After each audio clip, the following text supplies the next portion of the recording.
This is a podcast or something like that. Enough of that. Today it is the desk episode. That's right, it's the desk episode, and you hear those drawers a moving. You hear those handles a flapping, because it is the desk episode. That's right. We have heard the desk. We've heard from the desk before.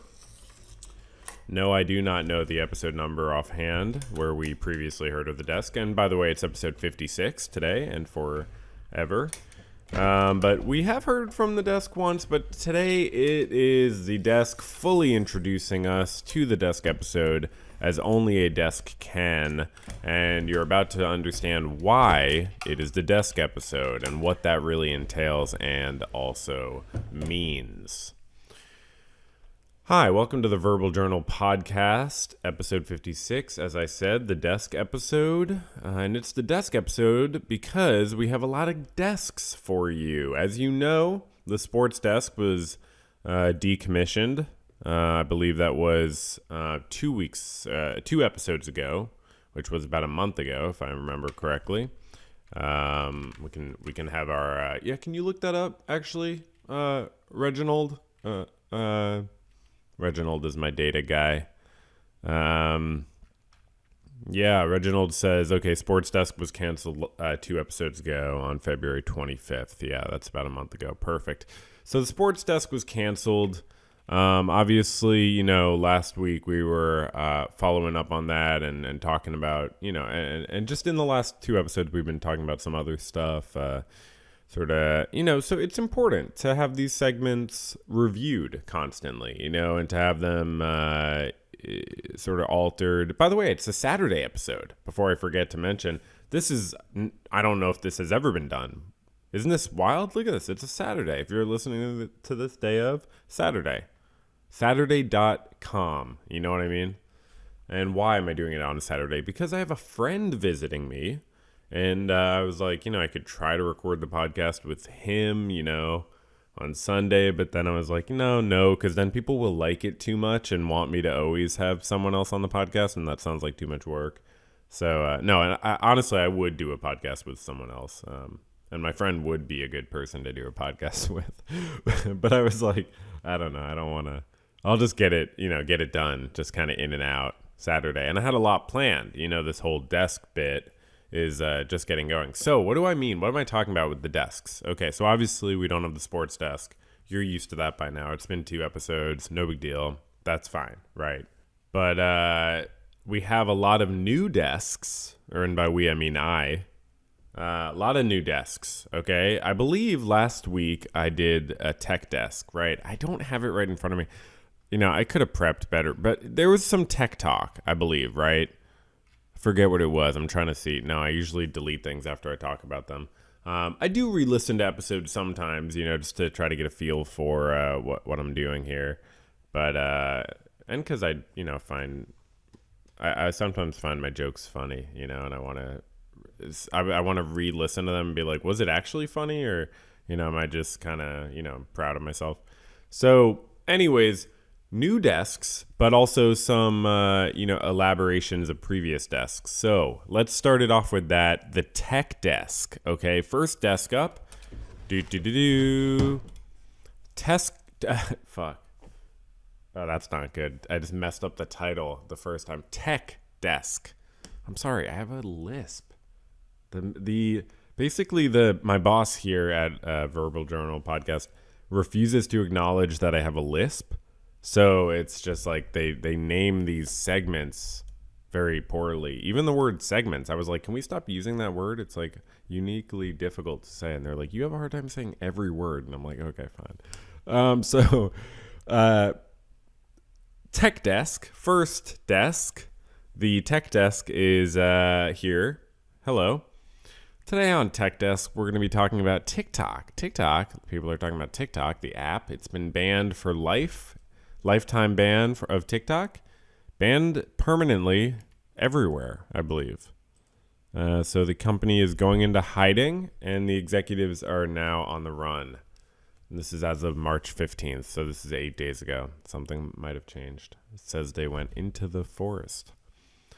No, but really, the U.S. House of Representatives overwhelmingly passed a bill on Wednesday that would give TikTok's Chinese owner ByteDance about 6 months to divest the U.S. assets of the short video app. Divest the assets or face a nationwide ban, says this is Reuters.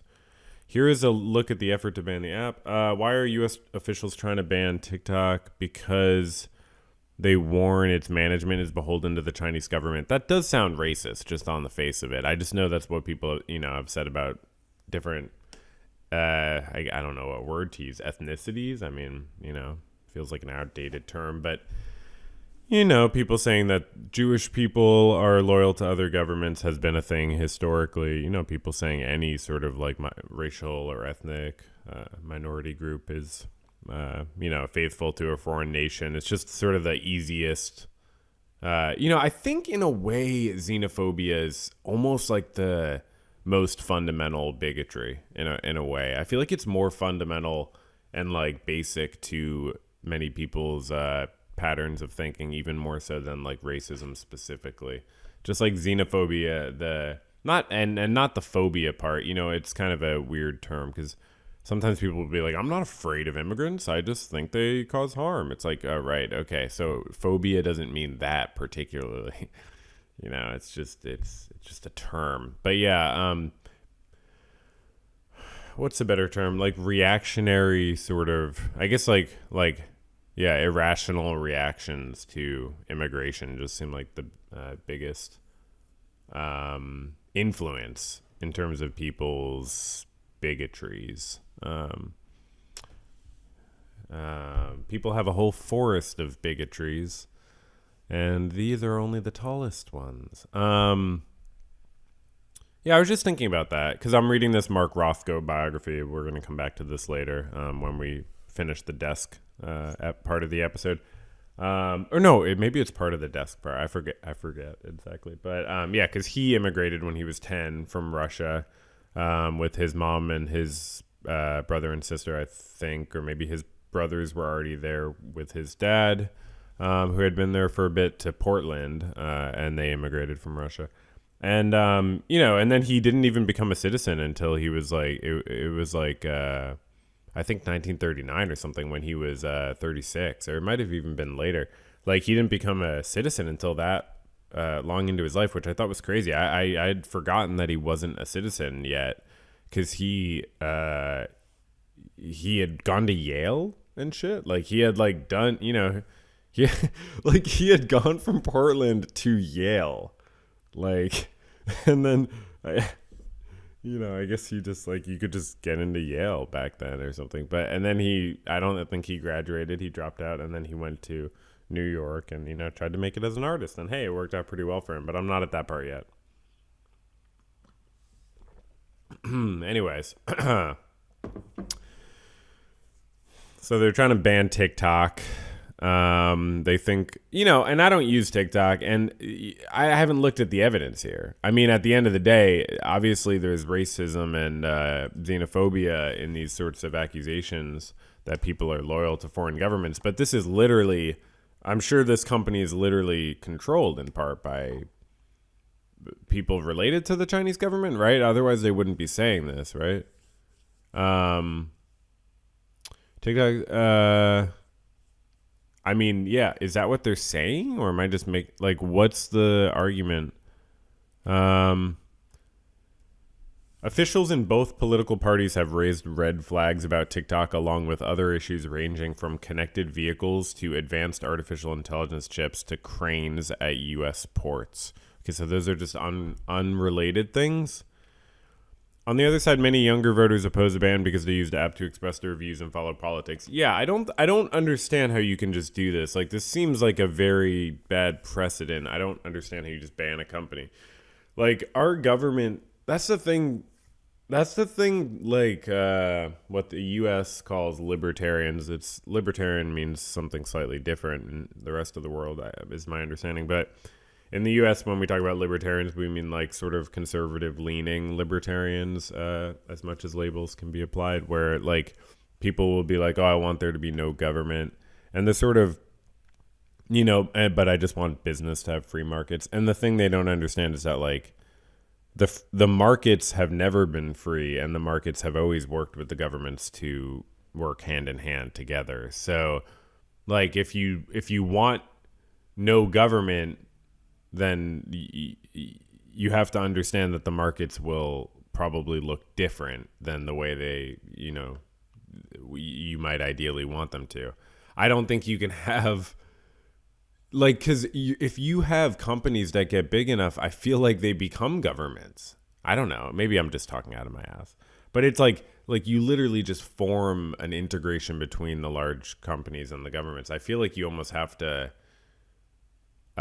just like change how companies are run themselves rather than get rid of the government and hope that the way that companies run will then lead to good outcomes more so than it currently does. I guess if that makes sense, yeah. Okay, so tech talk. I'm talking tech. Let's see the most tech sentence I can get from this article, and then I will read that because we are in the middle of a tech desk. Here we go. If ByteDance failed to do so... Wait, I need to know what that... Okay, it's unclear whether China would approve any sale or if TikTok's U.S. assets could be divested in 6 months. Of course. Yeah, that sounds hard. Wow. If ByteDance failed to do so, app stores operated by Apple, Alphabet's Google, and others could not legally offer TikTok or provide web hosting services to ByteDance controlled applications. That's hilarious because now it sounds like people... Yeah. And then it says, in theory, the ban would make it difficult, if not impossible, for users to access TikTok in the U.S. That's surprising because I didn't think that. Like, I thought that just sounds like people will find another way to access TikTok. I mean, like, doesn't it seem like there will be some way for people to access TikTok? Like, even in that situation, if you can't. Like, there's got to be some, like, VPN sort of way, or there will become some, like, mirror.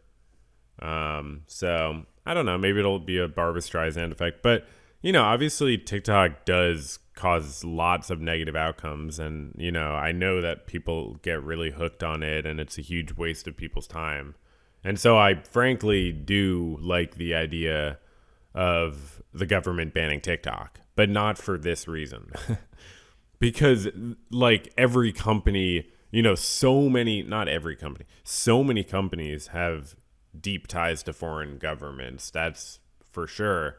And like what I think this is selective and to try to control the narrative of social media. But, I do like the idea of, I don't know. I guess I don't like the idea of the government banning TikTok. I like the idea of the government like placing some sort of limitations. But I don't know. That's kind of silly. I can't really think of a way that those limitations could be played out. I guess at the end of the day, it is people's just job, but maybe there should be limitations or laws about how algorithms should function. The government is always way far behind of companies and the private sector with technology. That's a tech desk thing to say. Obviously the governments are always slower, and right now we have our governments reckoning with AI and figuring out how they want to legislate AI, and that's something I'm going to go into in a video hopefully one day. Okay, so Tech Desk concluded. All right, next up we have, this is not the sports desk, of course, because we do not have a sports desk. This is not a sports desk segment, but this is simply a math segment. Okay, so get ready for the math desk. Okay,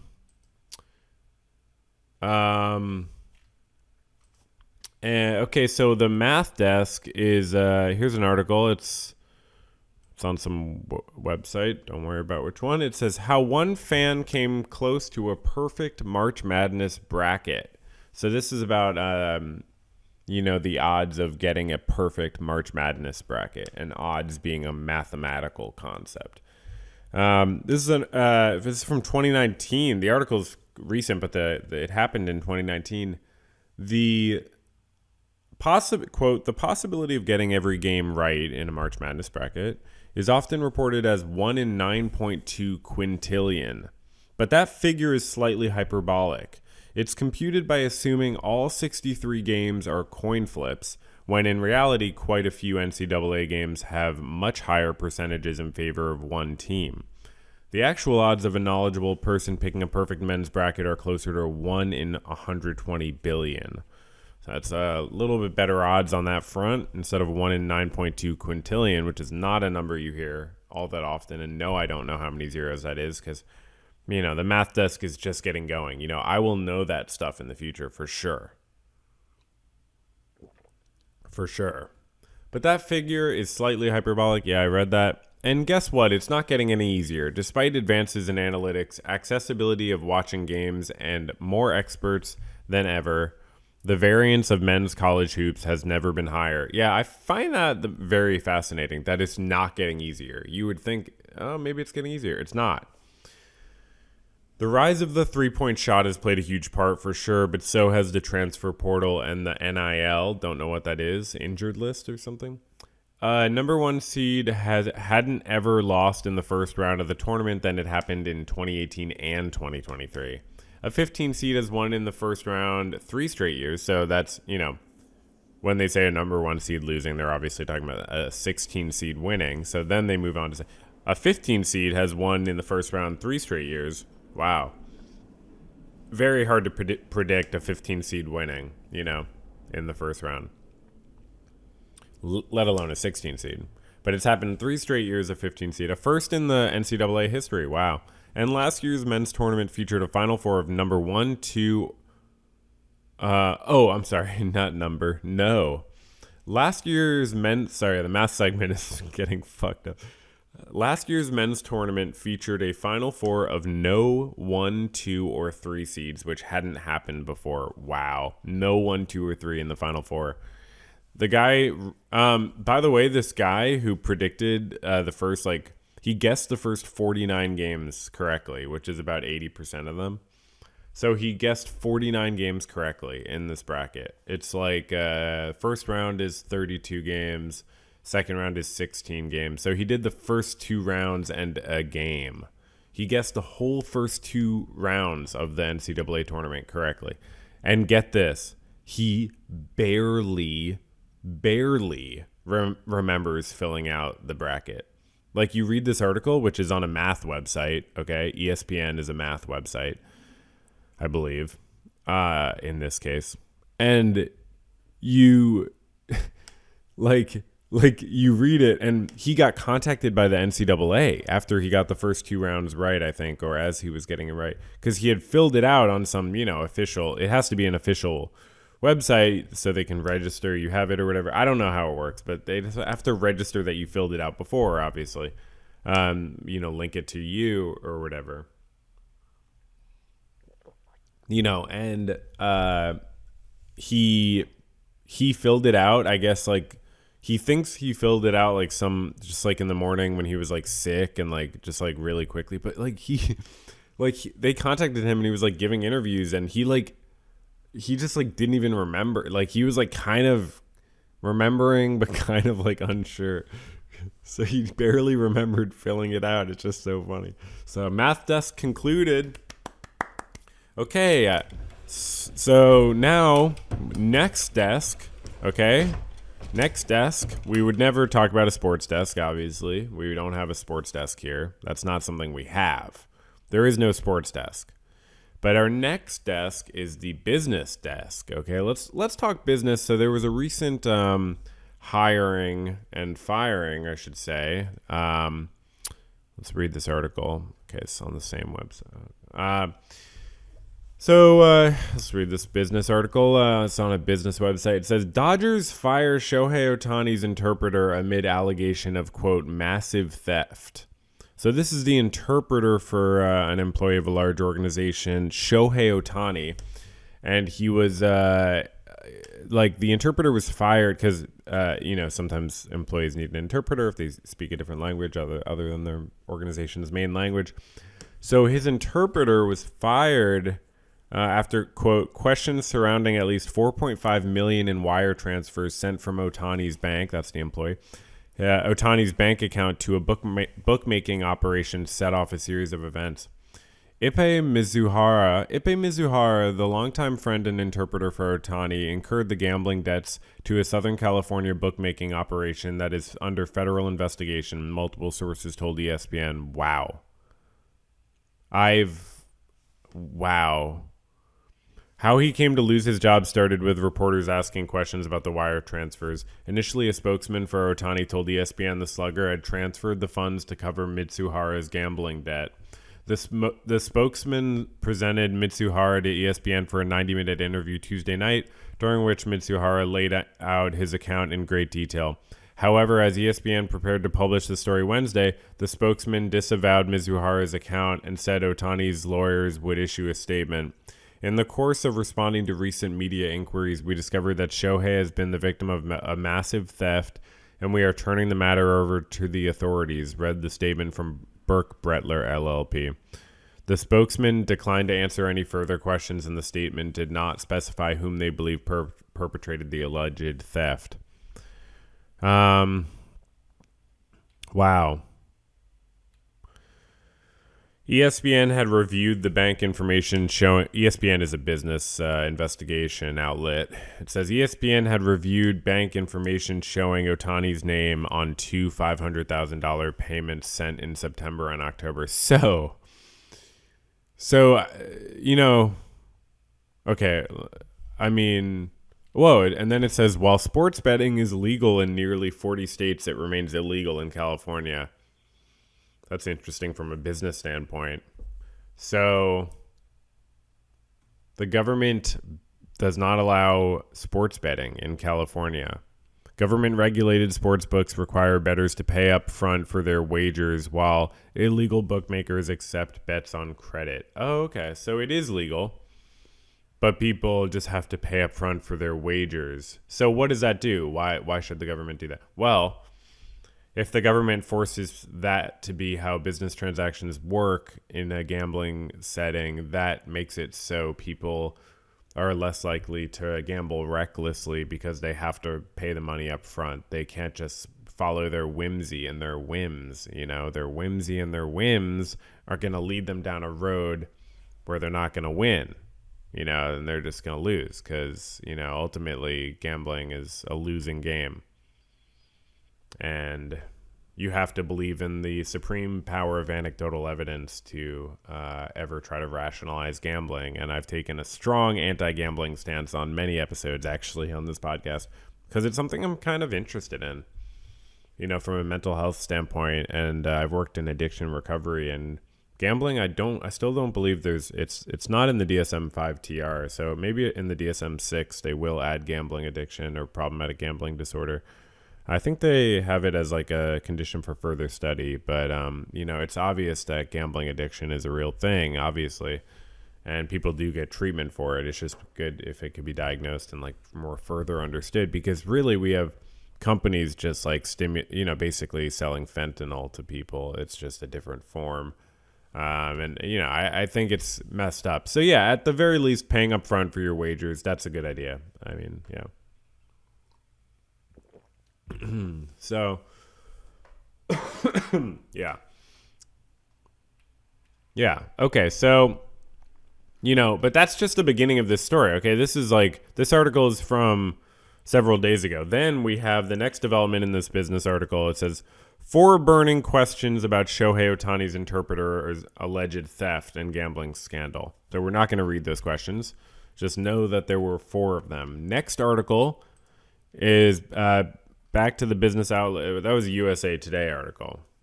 Back to the business outlet, ESPN. This article says, source, representatives for Dodgers Shohei Otani asked to investigate theft. So they said, hey, because, there's this theft, investigate it. Then, yesterday, this article, also on the business outlet ESPN, it says MLB, which is the, it's called Major League Baseball. It's the name of the basically like a larger organization that the Dodgers organization is affiliated with. So this is sort of a business conglomerate, you could think of it as. MLB opens investigation into Shohei Ohtani and former interpreter. So it goes from, so anyways, yeah, it's not clear are they investing? So is Shohei Ohtani culpable is the question, right? Because he was just signed for the most money any baseball player has ever been signed for. I believe it was $700 million. That's not a joke. Let me just make sure I got it right. Yeah, $700 million. It was 10 years or something. I believe it was 10 years. Yeah, okay. So, and he deferred it. Like, he decided to only get paid a very small amount, like $1 million or $2 million a year or something, relatively small.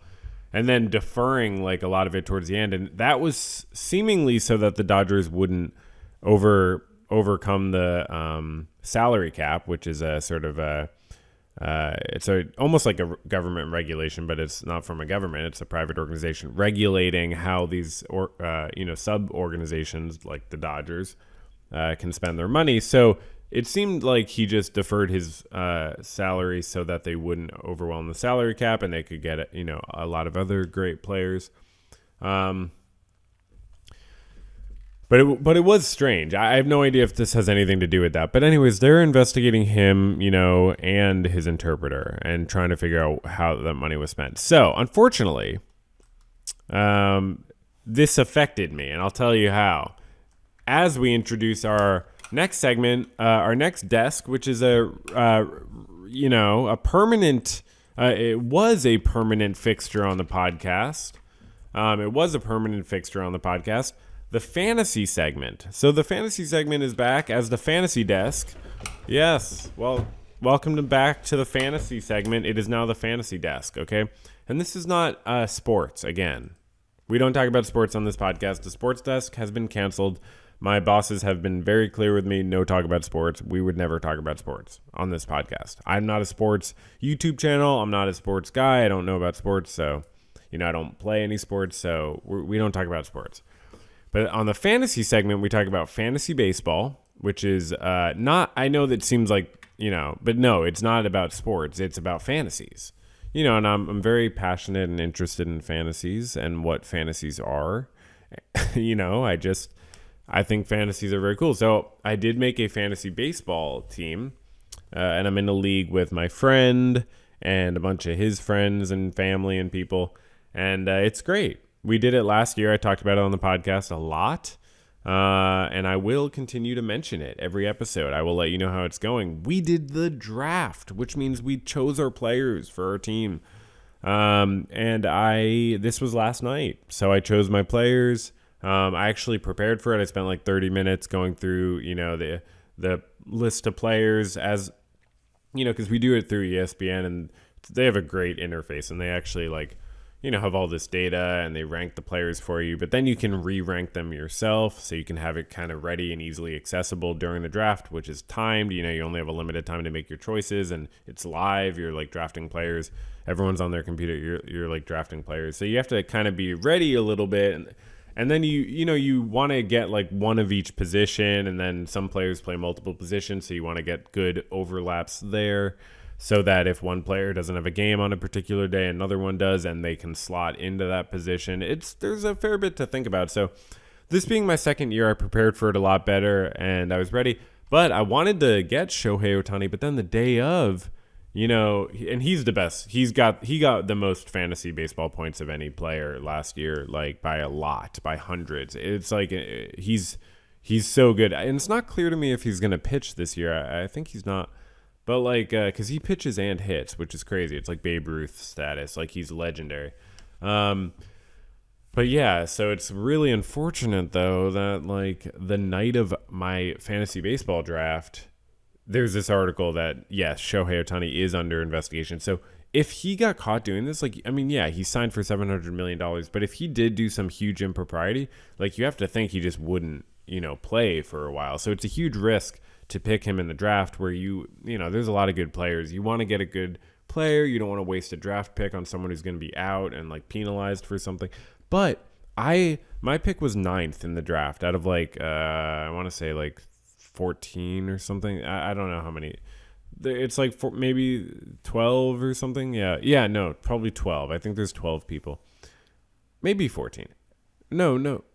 Yeah, there's 12. Okay, anyways, so I went 9th. So that's not great, but then you go 9th, 10th, 11th, 12th, 11th, 10th, 9th, or something like that. So you do go like, it's snakes. So you get to, it evens out. You basically, it evens out the priorities. But I went 9th and no one had picked Shohei Ohtani. So I was like, oh my God. You know what I mean? I'm like, I have to pick him. Are you kidding me? Like, because if he does play, he could be amazing. And like, so I picked him. And I still got so many other good players. So I'm like, it should be fine. Even if, he doesn't play, I'll be fine. But he's going to play. Come on. My logic is they need him so bad. Like, they just paid so much money for him. Who cares? Like, we live in a world where people get away with so much stuff. Like, I just see him getting away with this, and I hope he's innocent, frankly. But even if he's not, my logic was he'll probably get away with it. But I picked him, and I'll let you know how the fantasy goes. Anyways, on to the next thing. This is the media desk. So here we're going to talk about media. I'm going to go to a website with a very interesting article about the media. Okay. This article says it's a very confusing headline, actually, because the person's last name in the headline, his name is Few, F-E-W. So it sounds like the headline is Few unhappy with Oakland, UK on big screens during Zags game. So it sounds like few people were unhappy, but it actually means this guy who's I like saying it the way British people say it. This man who's called, not named, he's called Few.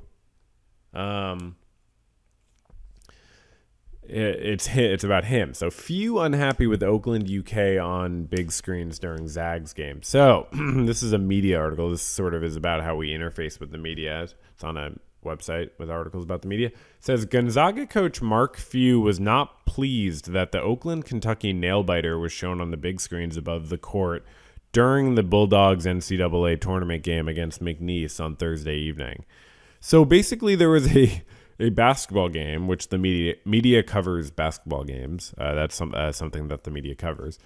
So there was a basketball game and the media was covering it, and the media of a different basketball game was playing on the Jumbotron. They call it the big screen. I call it the Jumbotron. I'm kind of old-fashioned in that way.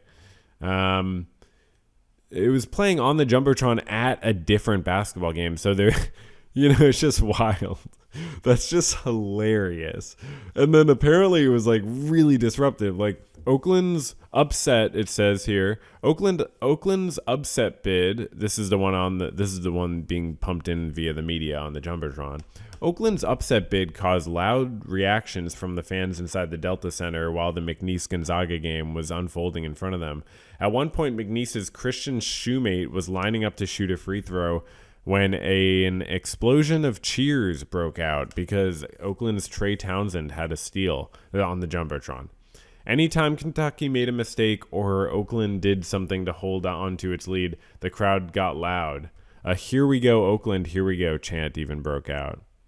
Twice the game was turned off on the big screens to a chorus of boos, it says here on ESPN, a media website. After the first time, it was put back on, but then it stayed off after the second with just seconds left until Oakland pulled off the biggest upset of the tournament so far. So it was a huge upset that they were pumping in. I think it was a 15 seed winning, right? Yeah, it's kind of wild. Third seed versus 14 seed. Yeah, it was in the first round, right? So yeah. Of course, there's only been one round, right? Yeah, so anyways, that's very cool. Maybe there's been two. Are they on the second? I don't know. But anyways, yeah, very cool. The media, people started booing because the media stopped playing on the Jumbotron. That's just says a lot about the media, and how we interface with it. Okay, so the media desk is over.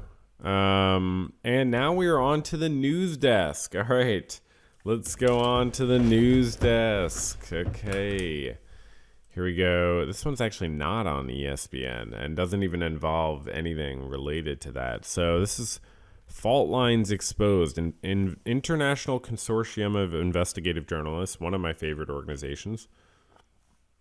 This is a report, the 2023 annual report of the ICIJ. Wow, a lot of cool stuff. Let's see the key findings. So it says more than 270 journalists, 68 media partners, 54 countries. Okay. This is the news desk. Okay, wow, they have a lot of Cyprus Confidential. How a sprawling financial industry in a tiny European Union member state helped Vladimir Putin's inner circle protect vast sums from Western sanctions, even as Russia waged war on Ukraine. Okay. Key findings. At the start of Russia's 2022 invasion of Ukraine, the global accounting firm PwC scrambled to keep oligarchs one step ahead of Western sanctions by covertly moving assets through networks of shell companies. A former Israeli intelligence officer and his ex-wife used Cyprus as a hub to build a global spyware empire and shield their activities from regulators. Wow, there's a lot of other findings too. Among those 96 sanctioned Russians, 67 were oligarchs, and most of them appeared in Forbes' 2023 ranking of the world's billionaires. ICIJ also found that 44 of the sanctioned Russians are or were politically exposed people entrusted with a prominent public function. Wow. Then there's another news subject, Deforestation Inc., that ICIJ reported on how major environmental auditing firms ignored or failed to recognize flagrant problems such as logging in conflict zones or on protected indigenous land. This one involved more than 140 journalists, 43 media partners, and 27 countries. And it says, key findings. In the last 25 years, auditors certified products and operations of more than 340 companies that were later accused of employing illegal logging practices. Wow. Bribing forestry officials, violating trade restrictions, and performing sloppy checks on suppliers. So, auditors certifying products and operations of more than 340 companies doing that stuff. Western governments' efforts to stop the trade of wood linked to conflict zones are failing, allowing authoritarian regimes to finance their violent rule in places like Myanmar. At the same time, certification firms allow companies at the center of such trade to hold sustainability certificates that provide the public with misleading assurances about a product's origin. Wow. Yeah, so, you got to be very skeptical of that. And then it says... nearly 100 migrant laborers, including those employed by McDonald's franchises, Amazon warehouses, Chuck E. Cheese restaurants, and properties under the Intercontinental Hotels Group in the Persian Gulf, disclosed repressive and deceptive labor practices. Scores of Nepali nationals paid hefty fees to third-party recruiters supplying labor for Amazon facilities in Saudi Arabia. These workers reported low wages and poor working conditions. The thriving sex trafficking industry in the United Arab Emirates is rooted in torture, deception, and a lack of intervention by UAE authorities. Wow. So ICIJ is doing very important work, and they're arguably some of the most important. I mean, this is just a free report you can find online, the ICIJ 2023 annual report. And I just read a few of the things, they go into other, hidden treasures, are reporting on the unregulated art and antiquities market. Wow, let's read this because this is a perfect transition into our next segment. So the ICIJ report on the art market. After our March revelation that more than 1,000 pieces in New York City's Metropolitan Museum of Art were previously owned by collectors and dealers tied to antiquities crimes, the museum created a team to investigate the provenance of suspicious artworks in its catalog.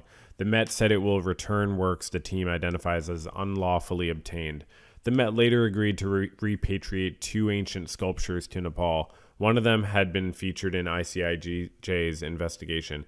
In December, just months after our investigation, the Met agreed to return to Cambodia and Thailand 16 ancient statues linked to illicit antiquities trading. Wow. The estate of British-born art collector Douglas Latchford, accused of trafficking stolen relics and about whom ICIJ wrote its Pandora Papers investigation, involved in the Pandora's, agreed to pay $12 million and return a 7th century bronze statue that was allegedly stolen from Vietnam. The settlement is the largest monetary forfeiture ever linked to allegedly stolen artifacts. The National Gallery of Australia agreed to return 3 ancient statues after concluding they were likely stolen from Cambodia. The gallery had acquired the cultural artifacts from Latchford. The family of billionaire art collector George Lindemann agreed to return 33 ancient statues to Cambodia. The surrender followed our revelation that many of these antiquities were likely looted from sacred sites. I feel like that name sounds familiar, George Lindemann.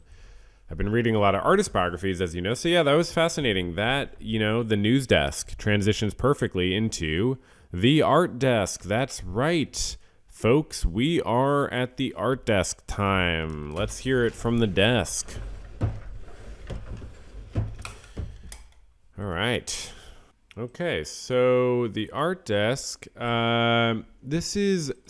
Speaking of reports, I read this report that was very interesting. It's from the ArtNet. So we were just reading the ICIJ 2023 report. This is the ArtNet report. It's the 2024 report, but it's about 2023. So I feel like they name their reports differently, or maybe I just got confused.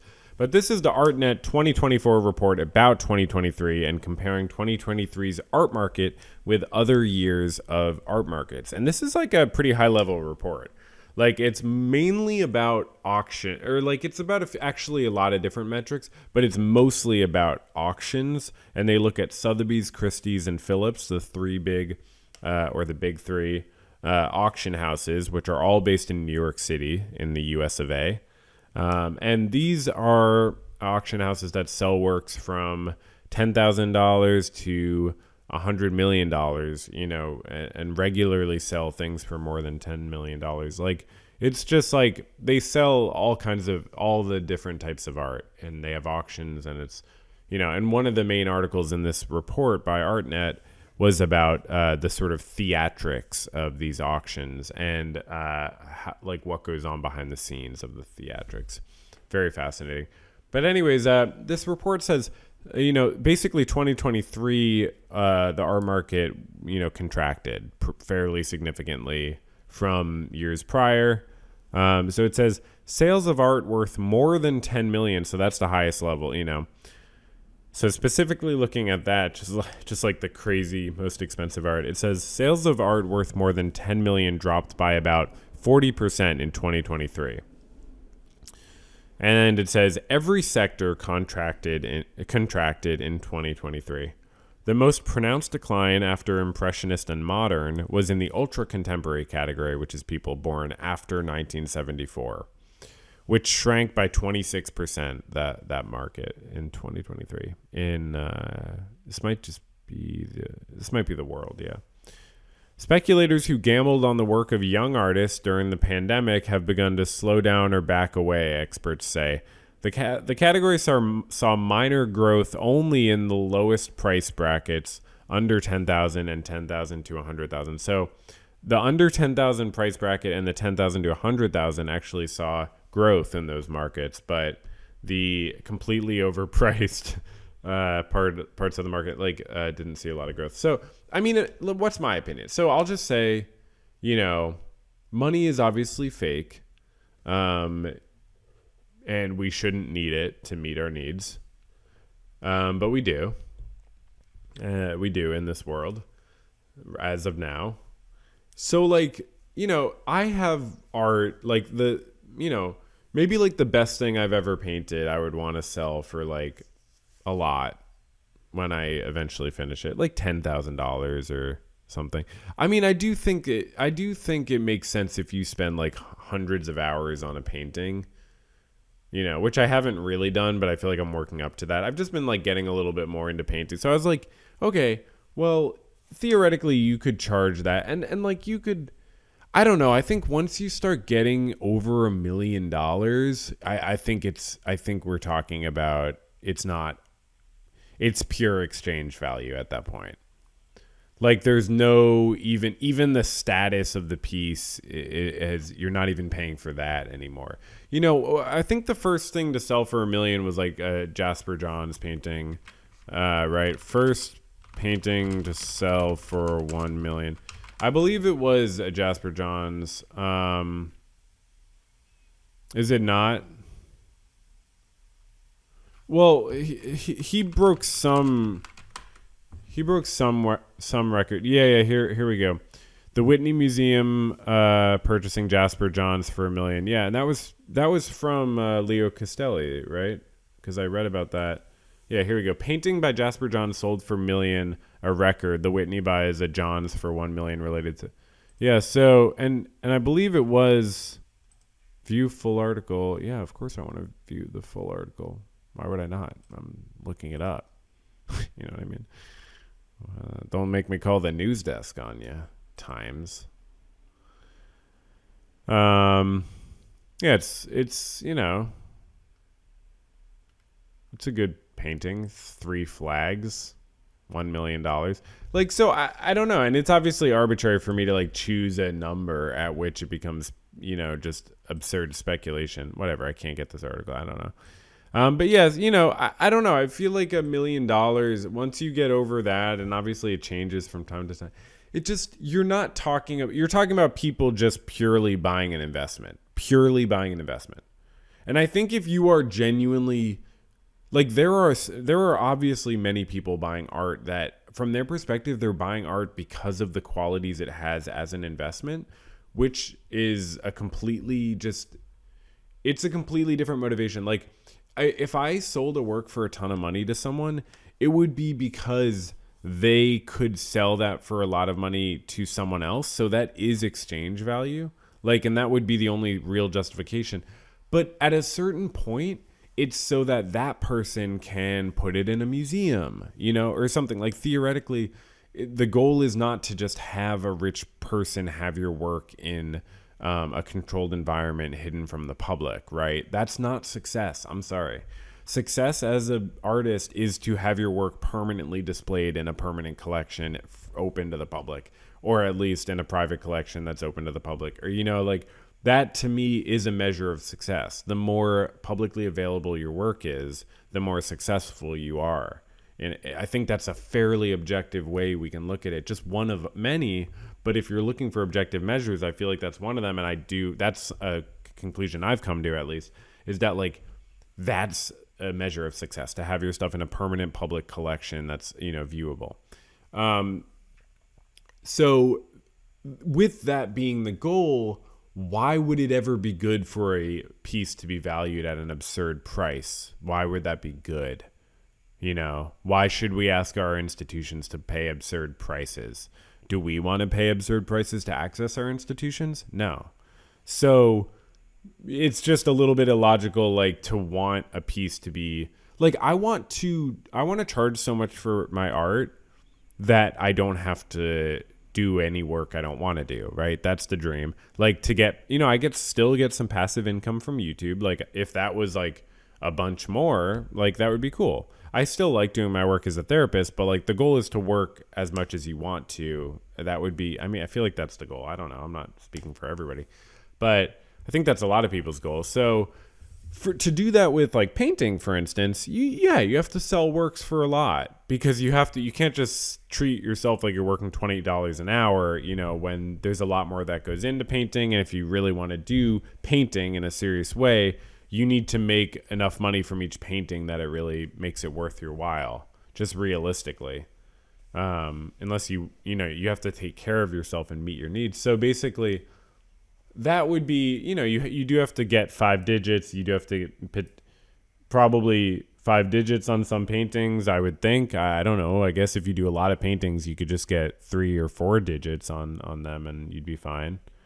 But, like, I personally spend a lot of time on stuff like that. So yeah. And even, like, video essays, I spend a lot of time on them. So this Breaking Bad video was, like, the first video where I made, like, minimum wage, I think, on it. But, like, I haven't calculated exactly what I made, but I definitely made, like, minimum wage on it, I would say, for the hours I put in, which is crazy. And that's a huge milestone. So, but, you want to do even more than that with stuff, so you can just spend all the time that you want on things. So this is just interesting to me. This is why I have this podcast, so I can just work out my own ideas. Because I've never really thought of that before. But yeah, I do feel like there's a line where it goes from art speculation of like a fair kind to pure commodity speculation or whatever. I don't know. I'm just using terms, but like that line is based around the logic I just sort of worked out for myself of like the fact that it is more, the goal is not just to create private commodities that are held in seclusion from the public. It's to have, and I guess you could say, well, that logic doesn't work out, right? Because institutions don't always have to purchase the art from the collector. It's like the collector will donate it, or even just like show it at a museum and lend it at a museum and then probably get some sort of tax write-off. I guess still based on probably other lines of logic, though, there's just a point at which the quantity becomes an absurd quantity, and it causes an absurd quality to exist. Anyways, moving on. So I've read, I'm reading this Mark Rothko biography. It's very interesting. I'm at like late 1930s. He's really getting going. And yeah, it's just been interesting. I've been learning a lot. Oh my God. He was like a decade before, in like 1928, when he was only 25, he like got involved in this crazy lawsuit. Mark Rothko. He didn't even go by Mark Rothko yet. He was Marcus Rothkowitz, and he lived in New York, and he was, basically dirt poor, had very little. He was not a successful artist yet, but he was an artist, like basically full time, maybe like teaching or doing some other stuff like that, like teaching art and stuff. But he was basically, yeah, he had gotten this job illustrating this. It was called the Graphic Bible, and it was by I forget if he wasn't a rabbi, but he was like he was a Jewish writer of like sort of like just like commercially sort of appealing stories and fiction and nonfiction and like religious writing related, stuff related to religion. So basically, Marcus Rothkowitz knew him through someone he knew, maybe related to Yale or just someone he knew in New York. I forget exactly. But like he met him maybe like on a train or something through someone else, and then they met again. But yeah, he got involved writing, a drawing in this guy's book with him.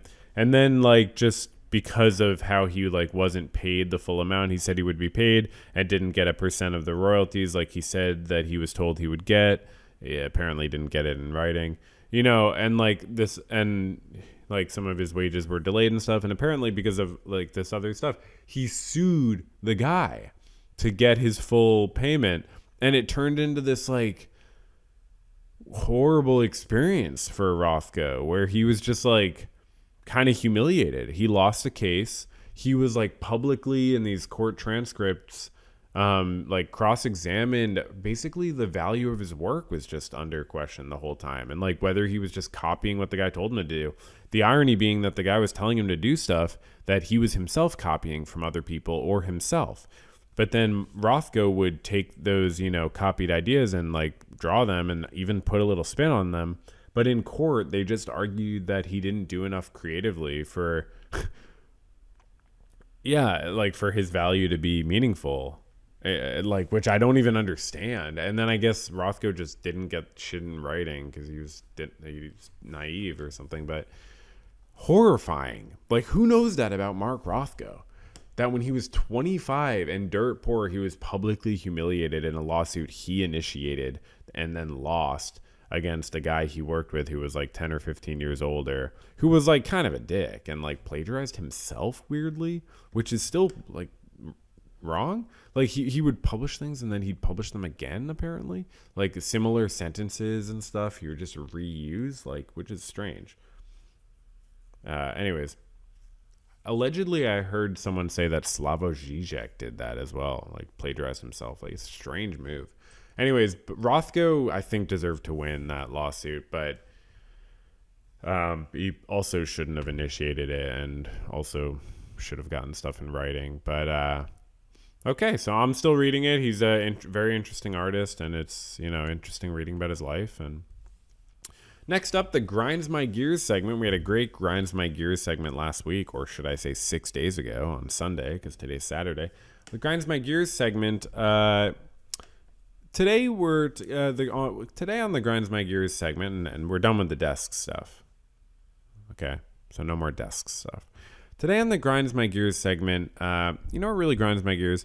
People whose their header on their bio, like on or their headers or their bios on social media, like on Twitter or on other social media with headers. I don't know. I guess it's mostly Twitter. Like, where do you have a header? I guess on YouTube, right? No, but this is not. Yeah. People do this on YouTube. So people who their header or their bio on social media is things that other people have said about them, like often in like a text message or like online or something, or on Discord or something, like someone's saying something about them, like you are just and it's always negative, like, but like kind of like a humble brag. It's like but it's usually not a humble brag. It's just totally negative, but it's funny or whatever. It's like, you're just the worst person in the world. And that's like their header, a photo, a screenshot of that. You know, it's just like, give me a break, you know? I don't care. Like, it's what someone said about you. Like, that's just so strange to have that as your header. I guess I don't know what else to say. I didn't have like a whole commentary prepared. It's just strange to like reflect so powerfully like this, or like so publicly, like, oh, this is the main thing I want you to know about me, is that this person said this about me. And it's totally true, but not true. You know what I mean? I don't know. It's weird. Okay, so that grinds my gears. Okay, so now I have a fun announcement. Fun and sad. Kind of sad, but fun. The chess segment is being retired. That's right. We're retiring the chess segment. Okay, I'm serious. I'm completely serious. We're retiring the chess segment. We didn't always have the chess segment. We added it, and it's not going to always be there. You know, and it's not there now. You know, it's not there now. We're done. So no more chess segment. It's completely done. And I hope you enjoyed it. You know, I hope you enjoyed it, and we'll never talk chess again. Okay, if that's what you want. I don't know what people want, because moving on to the next segment, people don't write in very much, which is fine. I'm fine with that. You know, I'm just commenting that is the case. That's totally fine with me, but that's the case. We checked the mailbag. Oh my gosh, 4 emails. Wow. And they're all from me. Let's see. First one from verbaljournalpodcast@gmail.com. This is on Hans Niemann's video. He's a chess player. Okay, that's kind of, we're supposed to not. Someone commented on Hans Niemann's Day 47 and his trip to the World Champion Series, which is going to be a lot of days because the upcoming candidates tournament is coming up in a week, and he's not in that. And the winner of that fights for the World Champion. So he's going to be in the next candidate cycle in like 2 years. So I don't know how long he's going to do these daily videos, but you know what? The candidates tournament is coming up. All right, fine. Forget it. We're bringing the chess segment back. But it's now an optional segment, okay? It's optional. I'm going to make sure I put that note in so that everybody knows this is an optional segment. Optional. Okay, cool. Anyway, someone commented on Hans's video, "Don't look like a bum, will ya? Shower and shave everything off. Dress in a decent suit. Look the part. Play against the best as much as you can, and stop acting like John McEnroe." Oh, the tennis player.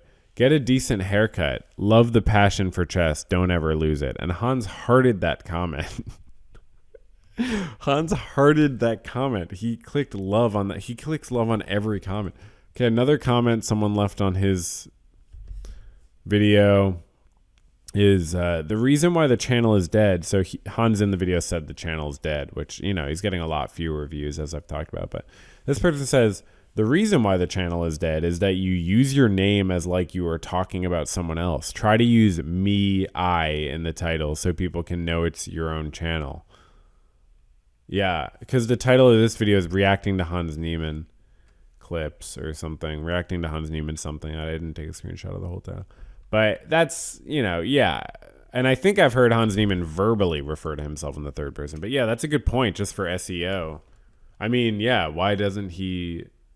Yeah, I guess he's worried people won't. But yeah, he should title them. I mean, like I did. I watched Breaking Bad after Better Call Saul. That's powerful. Use the eye. The eyes have it. And as we continue with the mailbag, which you can be a part of this mailbag segment. This is another email from me. Oh, this is from the Art Report. Yeah, total fine art sales of North American born artists by genre. So it's just interesting because like ultra contemporary since 1974 born is a tiny, tiny sliver. And the old masters are like a third. Post-war and contemporary, like Jasper Johns-ish era, and contemporary being, born in like probably the 60s and early 70s. Yeah, those are the huge chunks. And then ultra contemporary, very tiny chunk, but it has gotten a little bit bigger. I don't know. It's like the market didn't contract that much last year. It's only related to 2022 that it contracted. It's pretty average. So the art market is pretty normal and not too small. This is a really long episode. What do we think about how long this episode is? Anyways, 2 more quick things I emailed myself. Patreon's article about find out what your fans really want. Okay.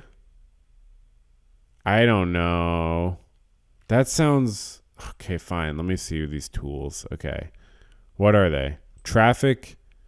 Okay, so people come to my... So the sources that people come to the Patreon from: direct, YouTube, Patreon, email. I don't care. This isn't interesting. Surveys. I don't care. Okay. All right. And the last thing I emailed myself is another Patreon thing. How to share and grow your world. I don't want to do this. Why did I send myself? I thought it was something else. Okay, anyways, you can write into verbaljournalpodcast@gmail.com. And thanks for listening. This was a great episode. Saturday, huh? I guess I have more to say on Saturdays. This was quite a long one. Hope you enjoyed. And if you listened this long, I hope you enjoyed just for your own well-being, and have a great life until I see you in the future, or talk to you in the future, or talk at you in the future. All right. Goodbye. This is a podcast or something like that.